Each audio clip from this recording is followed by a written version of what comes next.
Welcome to Quarters. Each week, we sit with public earnings calls and listen for the human part. The odd sentence, the little flex, the guy who sounds like he's still behind a counter somewhere.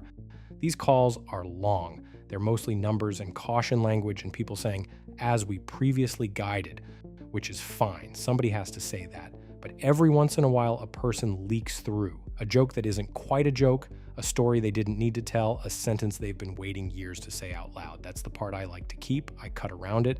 I talk about it a little, not as a stock tip, more like sitting with a neighbor who won't stop telling you about this one guy from work, except the guy from work runs a billion-dollar software company from wherever I am. I'm Terry, and today, ServiceNow, Bill McDermott, July 22nd. Thanks, everybody, for joining today's call. I looked at the transcript from an earnings call 7 years ago, and back then we said ServiceNow would be the defining enterprise software company of the 21st century. Okay, so he pulled up his own old homework. Most people don't do that on a conference call. I kind of love that he does. What does it all mean?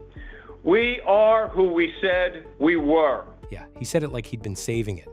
One question we regularly get is ServiceNow becoming a cybersecurity company? People keep asking if ServiceNow is like becoming a cyber company. Listen to how he answers. It's very Bill. Here's the answer. ServiceNow already was a billion-dollar plus cybersecurity business. Today, our risk and security business is the fastest growing of the top 10 cyber companies in the enterprise. I'll make it very clear.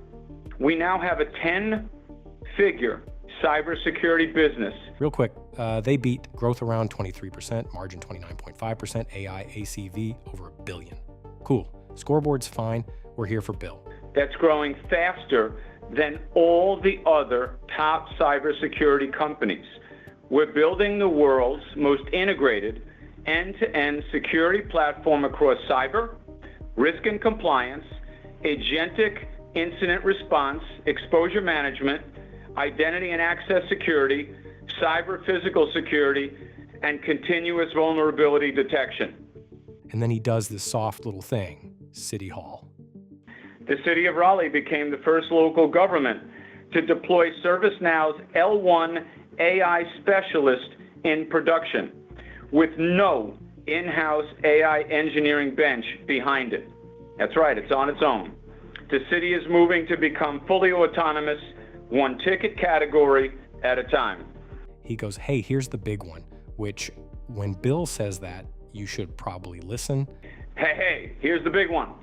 Voice is the next frontier, and we're winning it. We just proved something extraordinary.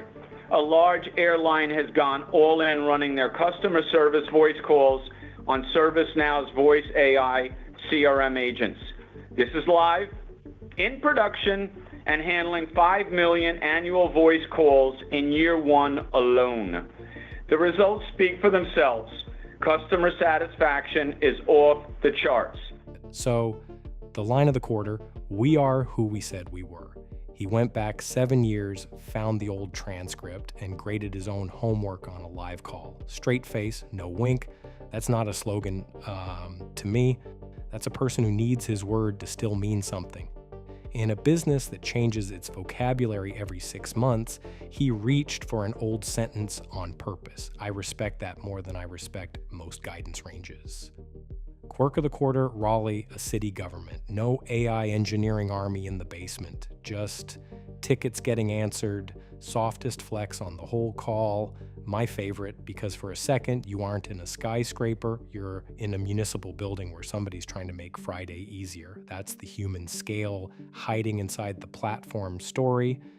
Under the poetry, ServiceNow is telling you where they think they sit right now, not as another AI demo company, but as the boring, necessary layer, the control tower where agents and workflows and security have to check in so the enterprise doesn't become a mess of unsupervised little robots. The quarter says the pitch is landing, growth above the top of their own guide, margin fat, AI, ACV over $1 billion, cyber framed as already huge and still accelerating. I'm not here to tell you what that does to a stock. I'm telling you what the call sounded like. A company that believes its job is to be the rules and the rails while everyone else argues about the engines. That's the status report in English, and then Bill. When the call ended, I didn't think about margins. I thought about a boy, 16, Long Island, buying a deli with money that probably felt like a house, scared in the best way, proud in the stupid holy way, wiping the counter like the counter was the Ark of the Covenant. Like if the Formica stayed clean, the whole family would be okay, and that boy never left. That's what wrecks me. He's still in the room. He's the chairman. He's on a headset saying AI control tower to people with spreadsheets, and under it, under all of it, you can still hear somebody wrapping the sandwich twice so it doesn't leak in your passenger seat. Somebody who would notice if your usual changed. Somebody who'd slip an extra cookie in the bag and lie about it with his whole chest. I know, it's a global software company. I'm talking about cookies. Stay with me. The cookies are the point.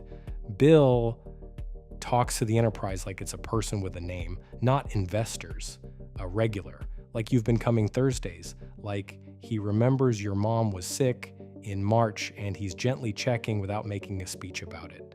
That is lunatic tenderness at billion-dollar scale. That is a man running a cathedral and still sweeping the front step himself. He's been through weather that closes shops, weather that teaches people to speak smaller forever. Bill turned every light on. He loves his own story the way a dad loves a crooked little league trophy. He out loud, unembarrassed, hungry.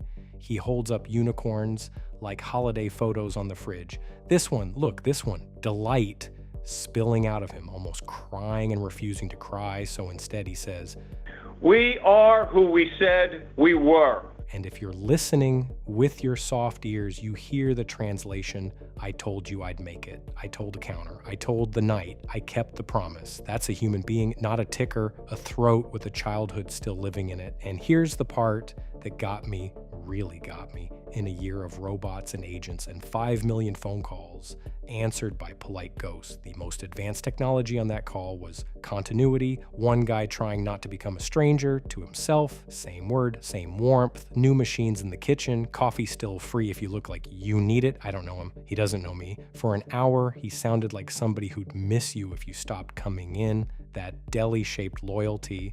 I don't know if that's strategy or personality. On this call, it didn't matter. It felt like the same person all the way through, and in a world of careful voices, a consistent person is actually moving. I'm Terry. If you like this, please subscribe to Quarters. No stock tips, just the human part. See you next print.